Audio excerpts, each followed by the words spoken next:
सहनावतु सहनौ भुनक्तु सह वीर्यं करवावहै तेजस्विनावधीतमस्तु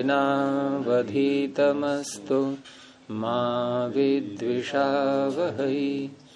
ओम शांति शांति शांति।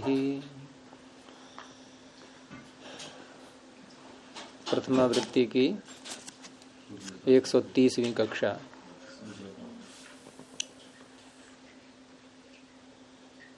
तत्पुरुषः समानाधिकरणः कर्मधारयः, ये सूत्र हुआ। और इसके बाद प्रथमा निर्दिष्टम समास उपसर्जनम, यहाँ तक हो गया था। इसका रह गया था कोई उदाहरण? हो गया था। अब आगे देखिए सूत्र। एक विभक्ति चा पूर्व निपाते। एक विभक्ति प्रथमैक वचनांतम च अव्यपदम अपूर्व निपाते सप्तम एक वचनांतम। एक विभक्ति यह है विशेषण, और इसमें समास करेंगे एका विभक्तिर यस्य, क्योंकि बहुरी समास है, ये बन जाएगा विशेषण। एक विभक्ति है जिसकी, और विभक्ति जहां भी आती है तो विभक्ति या तो सुप का नाम होता है अथवा तिंग का नाम होता है, और सुप और तिंग जब अंत में होते हैं उसका नाम पद होता है। तो हम कह सकते हैं कि एक विभक्ति शब्द पद का विशेषण है। एक विभक्ति में कर्मधारय समास क्यों नहीं? आप कर्मधारय समास करके ये अर्थ ले लोगे, ये सूत्र कहना चाह रहा है। जब सूत्रकार ने जब भाष्यकारों ने यहाँ स्पष्ट कर दिया कि बहुरी समास है तो वही लेके चलो आप। अभी ये क्यों नहीं किया, ये सारी बातें तो महाभाष्य में आएंगी, काशिका में आएंगी। अभी तो हम प्रथम वृत्ति पढ़ रहे हैं और जैसा ये कह रहे हैं वैसा मान के चलो अभी। तो बहुरी समास हो गया एका विभक्तिर यस्य, तो वो पद ही कहलाएगा। कोई कहलाएगा कि नहीं? अनिवार्य रूप से पद ही बनेगा वो, क्योंकि विभक्ति शब्द आ गया। एक विभक्ति है जिसकी, ऐसा पद। ये सूत्र क्या कहना चाह रहा है? उपसर्जन संज्ञा। पीछे क्या प्रकरण चल रहा था? प्रथमा निर्दिष्टम समास उपसर्जनम। तो समास समासे उपसर्जनम, ये अनुवृत्ति इसमें भी आ रही है साथ में। तो ये हो गया एक विभक्ति। ऐसे ही आगे शब्द है अपूर्व निपाते। तो पहले पूर्व निपात बनाएंगे, उसके बाद फिर अपूर्व निपात बनाएंगे। तो पूर्व निपात में पूर्वश्च असौ निपातश्च, ये समास कौन सा हो गया? कर्मधारय। और न पूर्व निपातः अपूर्व निपातः तस्मिन् अपूर्व निपाते, ये न तत्पुरुष हो गया। अब देखिए अर्थ कि समास से ऊपर से आ रहा है समासे उपसर्जनम। तो समासे विधीय माने अर्थात समास विधायक सूत्र में। समास का अर्थ क्या लेते हैं यहाँ पर? समास करने वाला सूत्र। लेकिन यहाँ समास करने में अर्थ ले लेंगे। यहाँ सूत्र से तात्पर्य नहीं है, क्योंकि यहाँ जो उपसर्जन संज्ञा हो रही है वो किसी और की हो रही है। तो समासे विधीय माने, समास जब हो रहा हो तो एक विभक्तिकम, एक विभक्ति का प्रत्यय जोड़ सकते हो आप। बहुरी समास में हो जाता है, थोड़ा अच्छा भी लगता है बोलने में। जैसे आपको एक विभक्ति पदम और एक विभक्ति कम पदम, ये थोड़ा और स्पष्ट हो चुका है। एक विभक्ति कम पदम। अब एक विभक्ति से हम क्या अर्थ लेंगे यहाँ पर? निश्चित, अर्थात जिससे सारी विभक्तियां नहीं आ सकती। जैसे प्रथमा विभक्ति, द्वितीय विभक्ति, तृतीया विभक्ति, ऐसे बोलते हैं नहीं। और नियत विभक्ति वाला होगा तो इनमें से कोई एक ही विभक्ति आएगी, ऐसा शब्द यहां पकड़ना है। तो समासे एक विभक्तिकम पदम, है, अर्थात नियत विभक्तिकम पदम उपसर्जन संजकम भवति। ये तो इतने का अर्थ हो गया एक विभक्ति यहां तक है। अब जो आगे शब्द दिया है सूत्र में अपूर्व निपाते, ये इनकी एक शर्त लगा दी इन्होंने साथ में कि पूर्व निपात कब होता है किसी शब्द का समास में? जब उपसर्जन संज्ञा हो जाती है, और यहां कर रहे हैं ये उपसर्जन संज्ञा। निपात में रखना हो है, निपात शब्द यहाँ रखना हो, पूर्व निपात है तो पूर्व में रख देना। हाँ, पूर्व में रख देना। तो पूर्व जब ये उपसर्जन संज्ञा कर रहे हैं तो उपसर्जन पूर्व लगेगा कि नहीं? तो कहा कि उसको मत लगाना। उपसर्जन नाम का कोई और कार्य आपको करना है वो तो कर लेना, लेकिन इसको मत लगाना उपसर्जनम पूर्वम। तो पूर्व निपात कार्यम वर्जयित्वा, संज्ञा तो रख दी उपसर्जन, लेकिन उपसर्जनम पूर्वम सूत्र को नहीं लगाना है, ये कार्य नहीं करना है। समझ में आ गया? ये कार्य नहीं करना है। कंडीशन भी लगा दिया ना, बहुत बता रहा हूं मैं। ये भी भक्ति वाला उपसर्जन के और भी कार्य होते हैं, वो कर लेना, ये पूर्व निपात वाला कार्य नहीं करना है। ठीक है, ये शर्त है इसकी साथ में।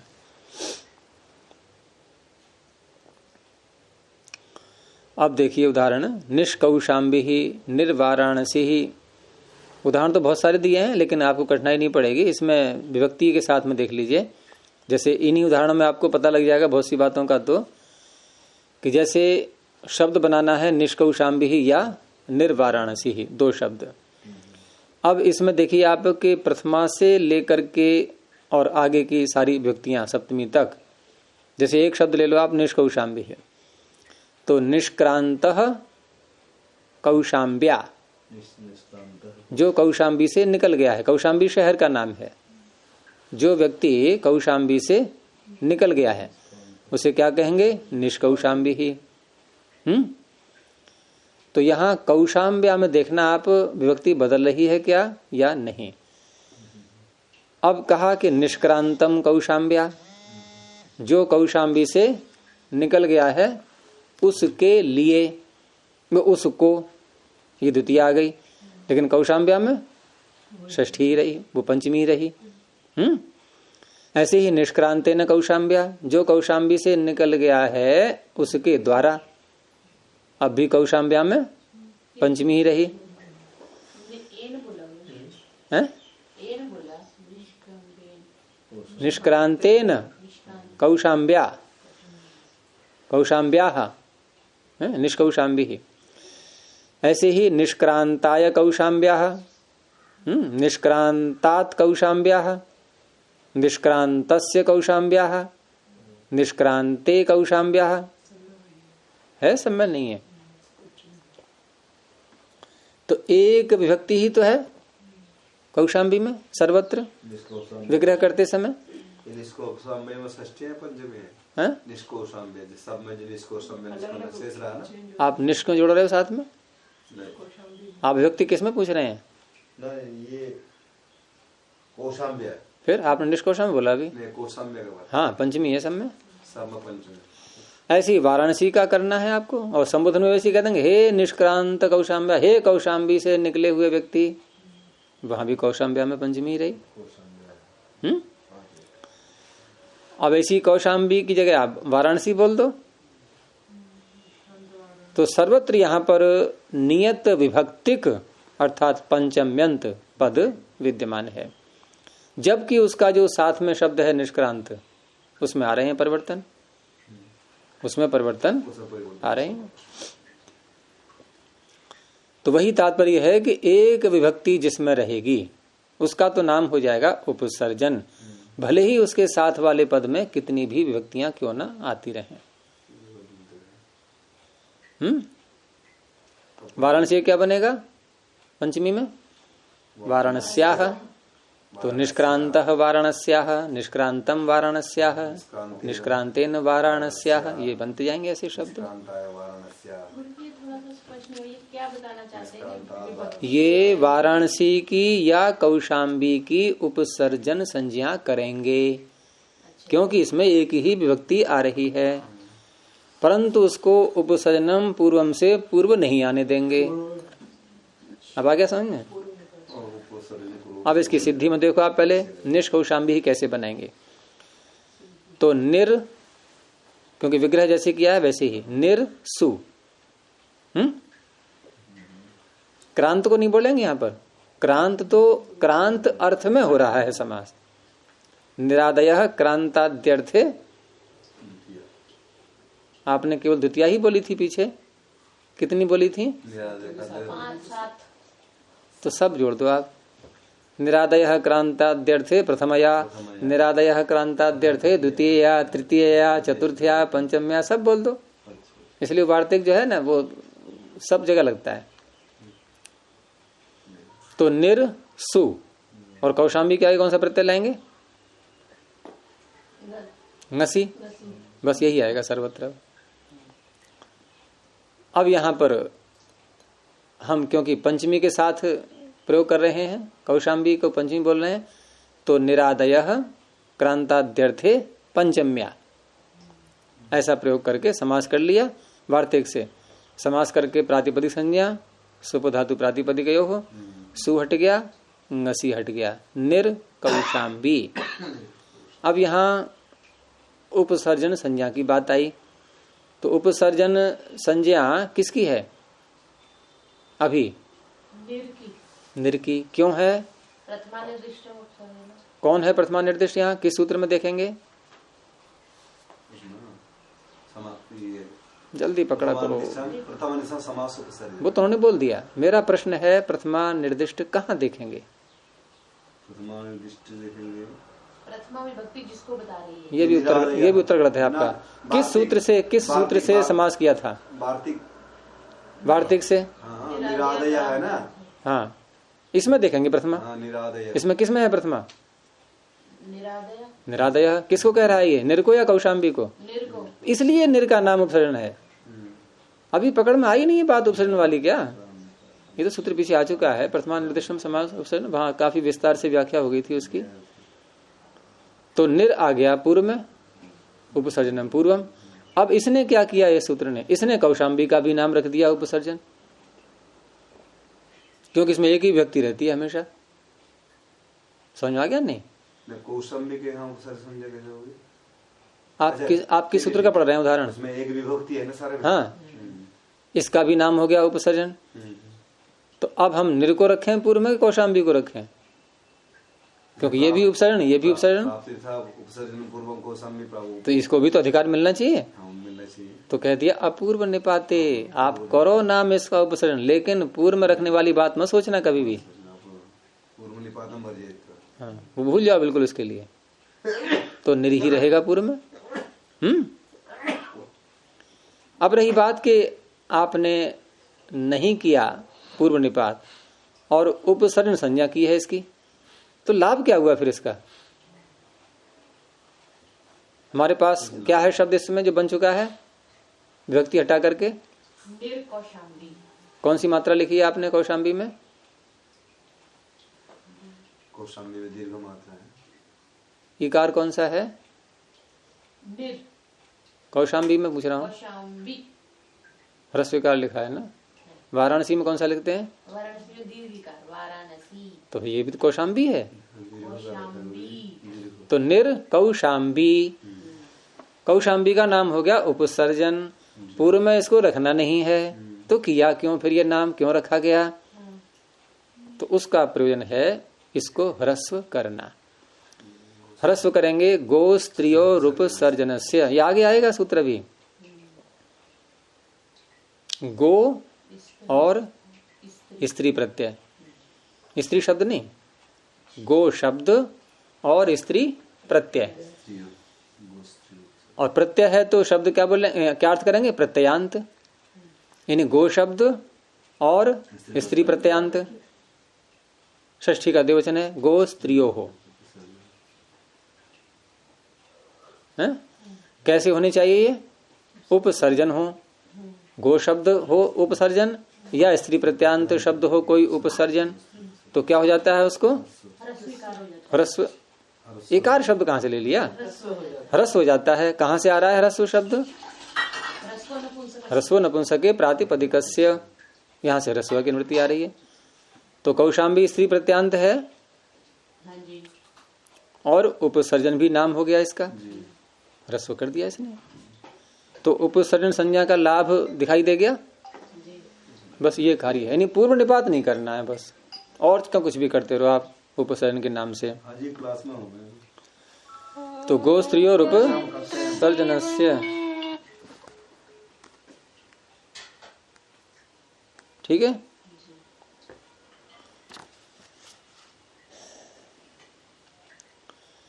आगे फिर निर कौशाम्बी है, रेफ को इसमें मतलब रीजन ये बना गुरु जी, भले ही दोनों उपसर्जन है पर क्योंकि इसमें एक ही विभक्ति रह रही है, इसको आगे नहीं रखना, ये निष्कर्ष निकला। भले ही दोनों उपसर्जन संज्ञा हो गई है, हो गई, ठीक है, लेकिन उसको आगे क्यों नहीं रखना, पूर्व में क्यों नहीं रखना? सूत्र कह रहा है अपूर्व निपात।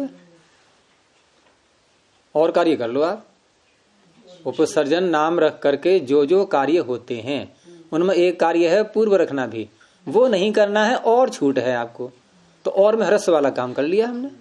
कुछ तो करेंगे, नहीं तो लाभ क्या हुआ उपसर्जन नाम रखने का फिर। तो निर कौशाम्बी, अब रेफ को विसर्ग, निह कौशाम्बी, अब क्या करेंगे हैं? नहीं विसर्ग ही रहेगा। हाँ विसर्ग ही रहना चाहिए, लेकिन और भी सूत्र हैं कुछ। हाँ तुमने क्या कहा अभी?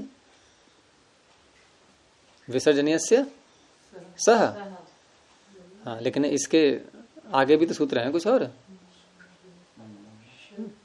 कुपो कपूच नहीं बैठा हुआ है, वो होने देगा फिर, तो इसलिए इसका सूत्र अलग से है। नहीं तो शब्द का प्रयोग कर लेंगे फिर तो। हैं? वो तो कह रहे जीवगामूल्य कर लो, उपमान्य कर लो। हाँ हम जीवगामूल्य का उपमान को अथवा विसर्जनीय विसर्जन रहने दो। और बनाने क्या है आपको? किसमें आप बनाने क्या जा रहे हो? निष्कौशाम्बी। वो भूल गए आप हैं? बनाने क्या जा रहे हैं ये भूल गए, और मन मर्जी जो चाहे वो कर लेंगे हम। फिर क्या विसर्जनीय, फिर साफ से फिर बनाएंगे वो सीधे।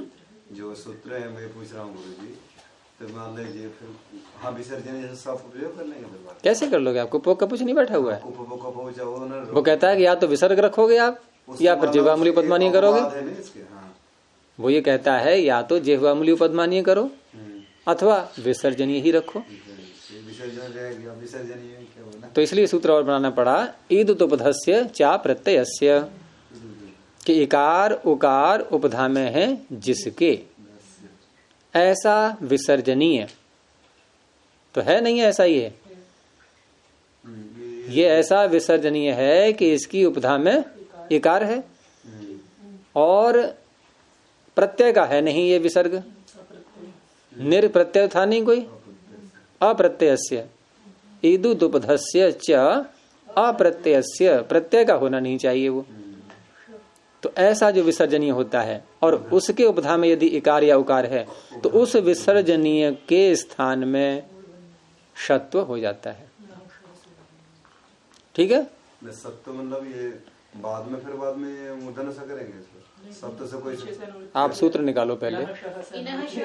इणः श से निवृत्ति आ रही है शह की। हाँ ये डायरेक्ट विसर्जनीय को ही षत्व करता है। आप ये मत कहो कि पहले सकार करेंगे फिर शकार करेंगे। तो निष्कासित जो बोलते हैं वो ऐसे ही बना, ऐसे ही बनेगा निष्कासन। निष्कासन। तो ईदुतोपधस्य चा प्रत्ययस्य, ठीक है, बन गया निष्कौशाम्बी। अब क्या करेंगे? अब जो भी विभक्ति लानी है आपको लाते रहो।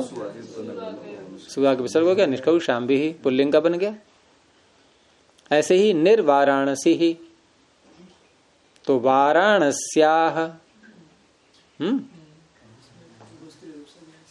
निष्क्रांतः वाराणस्याः, तो निर सु वाराणसी ngसी, बस सारा कार्य करके निर्वाराणसी ही। वहां क्यों नहीं लगा इदु दुपस्य चा प्रत्ययस्य? निर्वाराणसी में आगे वकार आ रहा है ना जी, तो उसका वाराणसी हो गया ना। एक एक करके निपटने तो मुझे। हाँ पहले आप बताइए ना, निर्वाराणसी। यहाँ इदु दुपस्य चा प्रत्ययस्य क्यों नहीं लगा? चलो अब आप बताओ सुकामा जी। सूर्य जी आगे वकार आ रहा है ना, तो विसर्ग रहेगा ही नहीं। हाँ विसर्ग ही नहीं है यहाँ, क्योंकि खरबसानयो ही नहीं लग पाया। देखो इदु दुपस्य की शर्त क्या है? विसर्जनीय होना चाहिए। आप पहले रेफ को विसर्जनीय तो करो, इसमें आप सफल हो गए तब हो जाएगा। तो इसमें सफलता ही नहीं मिलेगी आपको। खर ही परे नहीं है, खर ही परे नहीं है। ठीक है, तो निर्वाराणसी विसर्जन जैसे सब रेफ जो है ना, यहाँ रेफ होने के बाद विसर्जनीय हुआ नहीं है और विसर्जनीय से सा लगा लो, उसमें खरबसा विसर्जन लगेगा ही नहीं। फिर तो निर्वाराणसी ही हो गया। बस यही समझना है इसमें, है क्या? बाकी तो आप विभक्ति ये इसलिए दिखाई है, आपको लग रहा है सूत्र में बहुत उदाहरण है सारे, ये वो उदाहरण तो ये दिखाने के लिए हैं कि देखो कौशाम्बी में एक ही विभक्ति है और निष्क्रांत में कितनी कर लो आप, तो एक विभक्ति होनी चाहिए। अगला सूत्र बहुत प्रसिद्ध है सूत्र ये तो, अर्थवद धातुर अप्रत्ययः प्रातिपदिकम। अर्थवत प्रथमैक वचनांतम, अधातु प्रथमैक वचनांतम, अप्रत्ययः प्रथमैक वचनांतम, प्रातिपदिकम प्रथमैक। साथ साथ मत बोला करो। आगे है अर्थवत। अर्थः अस्य अस्ति इति अर्थवत। तो ये मतु प्रत्यय किस अर्थ में आया? अस्य अस्ति, अर्थ जिसका है, तो मतु पा करके मकार को वकार हो जाएगा। अर्थवत, अर्थ वाला। ये कोई समास नहीं है, ये केवल विग्रह मात्र है बस। ऐसा मत करना कि अर्थ का और वत का समास हो गया है कोई, यानी कि तद्धितांत शब्द बन गया है ये मतु प्रत्यय करके। और अधातु न धातु, अधातु इसमें नए समास करेंगे। ऐसे ही अप्रत्यय में भी न प्रत्ययः अप्रत्ययः। अब सभी में प्रथमा है इस सूत्र में, तो अर्थवत शब्द रूपम प्रातिपदिक संज्ञम भवति। अर्थवान शब्द की प्रातिपदिक संज्ञा होती है, लेकिन दो इसमें से हटा दिए गए। और क्यों हटा दिए गए? क्योंकि ये भी अर्थवान है, धातु भी अर्थवान होती है, प्रत्यय भी अर्थवान होता है। अगर इनको न हटाएंगे तो अर्थवान को लेकर के इनकी भी प्रातिपदिक संज्ञा होने लगेगी। इनको हटा दिया तो धातु प्रत्ययौ वर्जयित्वा। अलग बोलना है तो धातुम प्रत्ययम च वर्जयित्वा। पुरुषः, तो पुरुष शब्द अर्थवान है। ये सूत्र जब लगाते हैं जबकि हम किसी शब्द में प्रकृति प्रत्यय को नहीं देखते। ठीक है, अगर प्रकृति प्रत्यय को आप देखेंगे, हाँ प्रकृति प्रत्यय को देखेंगे तो वहां फिर तो प्रत्यय दिखाई देगा आपको, और प्रत्यय का ये निषेध करता है। तो उस अवस्था में फिर लगाते हैं सूत्र कृत तद्धित समासाश्च, क्योंकि प्रत्यय अनादि कोश का लाएंगे आप तो वो भी कृत है। तो गुरुजी अनादि कोश के प्रत्यय कृत होते हैं क्या? वैसे तो कृत के अंतर्गत जो आते हैं वही होते हैं, पर ये अनादि कोश कृत कैसे हो जाएंगे? ये कैसे होते हैं कृत अनादि कोश के प्रत्यय? अनादि शब्द तीसरे अध्याय में आया हुआ है। कहाँ है? अनादयो बहुलम, तो पूरा अनादि कोश आ गया है? पूरा अनादि कोश तीसरे अध्याय में आ गया कि नहीं? और तीसरे अध्याय में आ गया तो ये कृततिंग लगेगा कि नहीं यहाँ पर अब? तो लग जाएगा जी। फिर गुरुजी मैं एक चीज पूछना चाह रहा हूँ, ये जो व्युत्पन्नानि प्रातिपदिका ने और व्युत्पन्न प्रातिपदिका ने, और व्युत्पन्न में लग गया अर्थवधातु प्रत्यय प्रातिपदिका और व्युत्पन्न पक्ष में लग समासस्य, यही रहेगा ना। तो पुरुष शब्द की प्रातिपदिक संज्ञा होने से अर्थ से ज्ञा प्रातिपदिकात के अधिकार में सुप्रत्यय आकर के पुरुषः।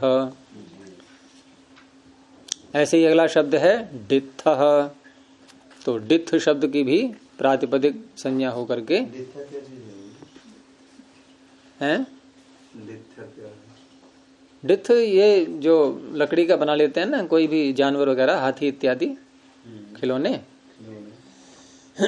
उसको बोलते हैं। कपित्थ भी ऐसे ही आता है। कपित्थ तो लकड़ी होती है, कैथ की होती है ना, कैथ लकड़ी सुनिए नहीं, कैथ वही है कपित्थ। इसमें जो पान खाते हैं लोग क्या डालते हैं इसमें जिससे लाल लाल, कत्था, वही तो है ये कैथ। कैथी लकड़ी तो होती है वो, हाँ वही है कपित्थ। उसी का हिंदी में बिगड़ के बन गया है कैथ, कप्पा कोटा दिया है। ऐसी कुंड, तो कुंड जानते ही हो आप। और क्या है पीठम, पीठ, चौकी इत्यादि। तो ये सब शब्द सार्थक हैं, बस ये दिखाना था इनको। तो प्रातिपदिक संज्ञा होकर के स्वादुत्पत्ति हो जाएगी, सबकी रूप चलने लगेंगे।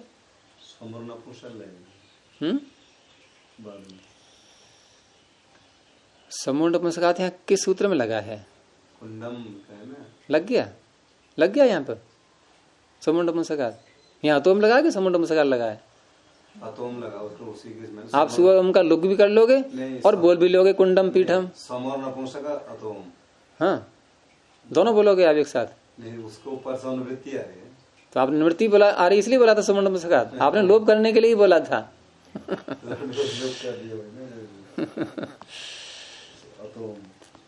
समूढ़ नपुंसकात वहां लगता है जो शब्द अकारांत नहीं होते हैं।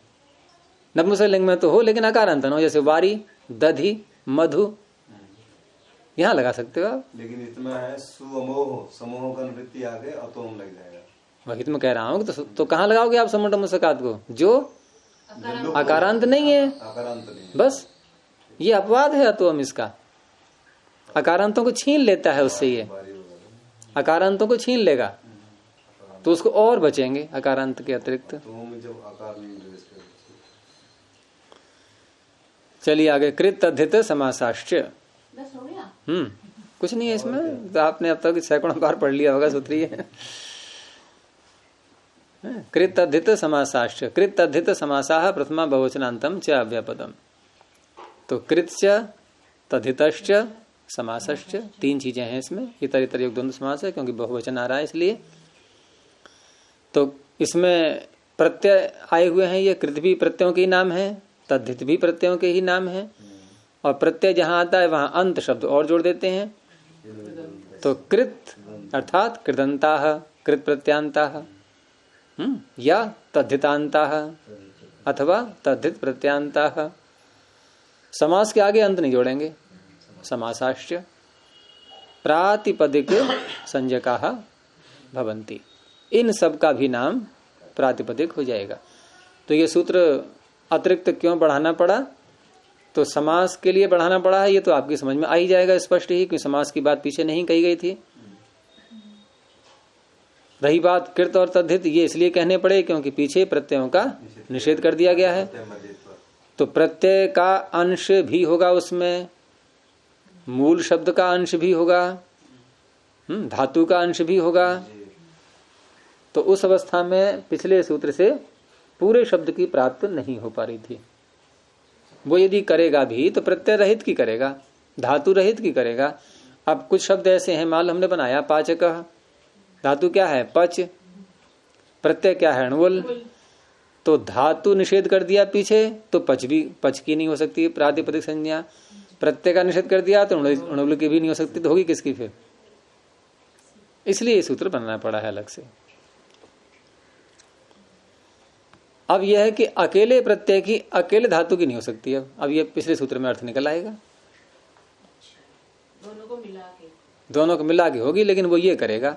अब दोनों को मिला के पीछे वाला कर नहीं पाएगा, क्योंकि दोनों को मिलाया आपने तब भी दो ही रहे, वो धातु और प्रत्यय। तो इसलिए इसको बनाना पड़ा। तो कारकः, हारकः, कर्ता, हर्ता, सिद्धियां सारी पीछे आ चुकी हैं इनकी। तो क्या हुआ है इसमें कि कारकः में जब अणुल कर लिया क्री धातु से और वृद्धि आदि करके कारक शब्द बना लिया, तो अब इस अवस्था में पूर्व सूत्र से प्रातिपदिक संज्ञा प्राप्त नहीं है, क्योंकि हम धातु और प्रत्यय को लेकर के इस शब्द को बनाया है हमने। यानी स्पष्ट दिखाई दे रहा है, धातु भी है इसमें, प्रत्यय भी है, आप छिपा नहीं सकते उसको। जैसे समय काला धन नहीं छिपा पा रहे हैं लोग। खुल गया ना सब, खोल गया। अरे धातु भी खोल दिया आपने, क्री धातु है, प्रत्यय भी खोल। आप धातु संज्ञा की थी आपने उसकी, भुवादि धातु से धातु लाए थे धातु पाठ से उठा करके, अब कैसे छिपाओगे? नहीं छिपा सकते ना अब, क्योंकि अब तो जो है अकाउंट से हुआ है ना ट्रांसफर। धातु पाठ अकाउंट है नहीं उस धातुओं का, वहां से हुआ है ट्रांसफर, तो कैसे छिपा पाओगे अब? तो इसलिए पूर्व सूत्र यहां नहीं लग पाता। इसने कर दी तो अब सुप्रत्यय आ गया, कारकः, हारकः। कर्ता में त्रिच है, अणुल त्रिचौ दोनों प्रत्यय आ गए, अणुल भी और त्रिच भी। तद्धित में हमने वृद्धादेश में ही देख लिया था, शालीय, मालीय, औपगवः आदि शब्द सारे। तो वहां तद्धित प्रत्यय करने के बाद यानी कि मूल प्रातिपदिक, वहां प्रातिपदिक तो है। जैसे कारकः, हारकः, कर्ता, हर्ता में तो प्रातिपदिक का कोई भी अंश नहीं है, ठीक है। लेकिन औपगवः शालीय में शाला, इतना तो है प्रातिपदिक, हम इसको धातु से नहीं बना रहे अभी। तो शाला का नाम तो हो गया प्रातिपदिक, लेकिन छ ला करके सारा काम करके जब शालीय बना लिया, तो शालीय में दो भाग हैं अब, एक तो शाला और एक ईय। तो शाला का नाम तो है प्रातिपदिक, ईय का नाम नहीं है प्रातिपदिक, क्योंकि अप्रत्यय। तो आप शालीय के आगे सु कैसे लाओगे अब? क्योंकि ईय तो विजातीय हो गया ना, प्रातिपदिक का भाग ही नहीं है वो। इसने कहा नहीं, दोनों का, पूरे समुदाय का नाम, तद्धितांत का नाम प्रातिपदिक हो जाएगा। अब सु आ जाएगा आधिकारिक रूप से।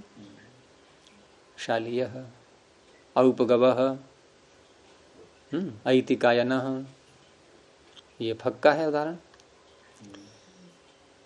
अब समास को ले लिए, राज्यः पुरुषः। तो राज्यः पुरुषः, राजपुरुषः, राजन और पुरुष, इन दोनों का समास किया गया। षष्ठी तत्पुरुष राजन ngस पुरुष सु ऐसे करके। अब राजन प्रातिपदिक है कि नहीं है? प्रातिपदिक है। और पुरुष ये भी है प्रातिपदिक, तभी तो आप इसके आगे जो है ngस और सु लाए हो। बिना प्रातिपदिक बनाए ngस और सु कैसे ला सकते थे?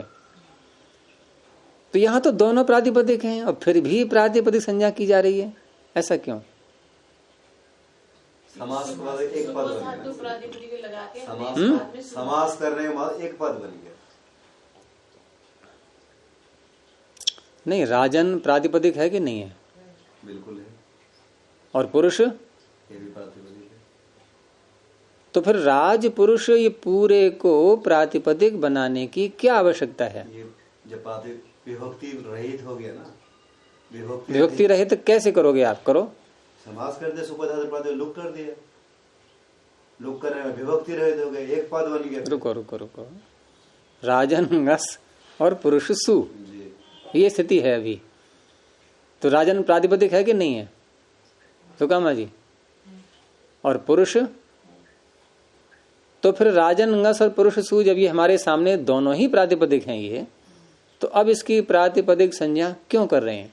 क्योंकि हमने फिर राजपुरुषा के आगे रूप चलाने हैं, तो राजपुरुषा के आगे हमने सु लेके आना है। तो इसको तो राजपुरुषा के आगे सु है, तो राजपुरुष के आगे सु है, तो उसके आगे गसी पड़ा ना या गस पड़ा, कुछ भी पड़ा राज के आगे, तो उसको भी तो हटाना पड़ेगा ना। तो हटा दो, तो वो प्रातिपदिक संज्ञा दोनों की होगी तभी तो हटेगा। सुपधातु प्रातिपदिक को कैसे लगा देंगे? तो है तो प्रातिपदिक ही पुरुष। हाँ, पुरुष तो है, और राजन, ये दोनों को हटा के फिर दोनों के आगे सू चाहिए हमें, समास के बाद शब्द एक चाहिए। नहीं, आपको राजन जो है आपको ngसी हटाना है ना, सू तो आपको चाहिए था, सू चाहिए था, तो सू को हटाने की बात मत करो, अभी आपको ngसी हटाना है। हाँ जी। तो ngसी हटाने के लिए समस्या क्या है आपको? प्रातिपदिक है तो पुरुष, पुरुष प्रातिपदिक है नहीं है? दोनों की संज्ञा में प्रातिपदिक चाहिए तब नहीं, दोनों से क्या संबंध? वहां सुप धातु क्या कहता है कि दोनों का नाम प्रातिपदिक हो तो मैं सुप को हटाऊंगा ना, वो सुपो का लुक करता है प्रातिपदिक में से। तो है तो प्रातिपदिक पुरुष, अवयव का लुक कर दिया। अलग अलग है ना दोनों में, एक कौन अलग अलग है? प्रातिपदिक का यो, दोनों प्रातिपदिक होनी चाहिए फिर। नहीं नहीं, दोनों नहीं, वो तो द्विवचन इसलिए है कि सुप और धातु दो शब्द है वहां, इसलिए अच्छा, धातु और प्रातिपदिक दो शब्द हैं इसलिए द्विवचन। तो क्यों सौरभ? प्रातिपदिक के जो अवयव सुप है उसको लुक किया है। हाँ, तो है तो ये करने के बाद एक पद बना। तो प्रातिपदिक का अवयव ये ngस, आपको ngस हटाना है ना, क्या ngस हटाना है आपको, तो ये ngस प्रातिपदिक का ही तो है, पुरुष शब्द प्रातिपदिक है नहीं, उसी का तो ngस है ही है। ये भी न राजन फिर सू लाया, और राजन शब्द प्रातिपदिक है कि नहीं है? किसमें राजन शब्द राजपुरुष में नहीं, प्रातिपदिक नहीं है। नहीं प्रातिपदिक नहीं है, तो ngस कैसे आ गया था? नहीं, प्रातिपदिक तो जरूर है। हाँ, प्रातिपदिक होने के बाद में उनके प्रातिपदिक के जो अवयव सुप है उसको लुक किया। हाँ, तो कर देंगे, एक पद बना। नहीं वो बाद में बनाना, तो आप ngस को हटा दो, समस्या क्या है? प्रातिपदिक का ही तो है ये ngस, राजन प्रातिपदिक है कि नहीं है? और उसी के आगे ngस आया हुआ है, तो ngस को हटा देंगे हम, सुप धातु प्रातिपदिक हो। दो में से आएगा तब ये तो पद बन गया ना। क्या दो में से? पद बन गया। दो में से क्या? राजन, हमें केवल ngस को हटाना है, सू को मत हटाओ अभी। नहीं, सू को भी हटाना है। क्यों? सू तो लाना है फिर आपको दोबारा। बाद में एक, हाँ, तो बाद में क्या करना कि पहले हटाओ बाद में लाओ? नहीं नहीं, ये हटेगा। नहीं नहीं, ऐसे नहीं, राजन प्रातिपदिक है कि नहीं है? और इसी का ngस है, ये हट जाएगा। मुझे डाउट है। देखो, राजन प्रातिपदिक है, हाँ, ngस प्रातिपदिक नहीं है। हाँ जी। क्यों नहीं है? दो विभक्ति है। क्योंकि ngस प्रत्यय है, और प्रत्यय का नाम प्रातिपदिक होता नहीं है। धातु तो राजन प्रातिपदिक है, ngस प्रातिपदिक नहीं है। और वो क्या कहता है? सूत्र सुप धातु प्रातिपदिक हो, जिसका नाम प्रातिपदिक है उसमें यदि कोई सुप है वो हटेगा। तो कितने का नाम है प्रातिपदिक? राजन का। ngस का नाम प्रातिपदिक नहीं है, ये नहीं हट पाएगा। जिसको हटाया जा रहा है उसका भी नाम प्रातिपदिक होना चाहिए। अब हुआ स्पष्ट नहीं हुआ? यानी सूत्र आपने अनेकों बार पढ़ लिया, सुप धातु प्रातिपदिक हो, क्लियर नहीं हुआ था अभी तक। इसके मतलब धातु के जिसको हम हटा रहे हैं उसका भी नाम प्रातिपदिक होना चाहिए, उसका भी नाम धातु होना चाहिए। लेकिन यहाँ आधे का नाम, राजन का नाम तो है प्रातिपदिक, ngस का नाम तो नहीं है। अच्छा, अब क्या किया हमने कि राजन ngस पुरुष सु, इस पूरे का नाम है समास, इस पूरे का नाम समास। तो प्रत्यय सहित का नाम समास कैसे हो गया? क्योंकि सुबंत का सुबंत के साथ समास होता है, तो सुप तो साथ में आ गए, तो अब सुप सहित का नाम है समास।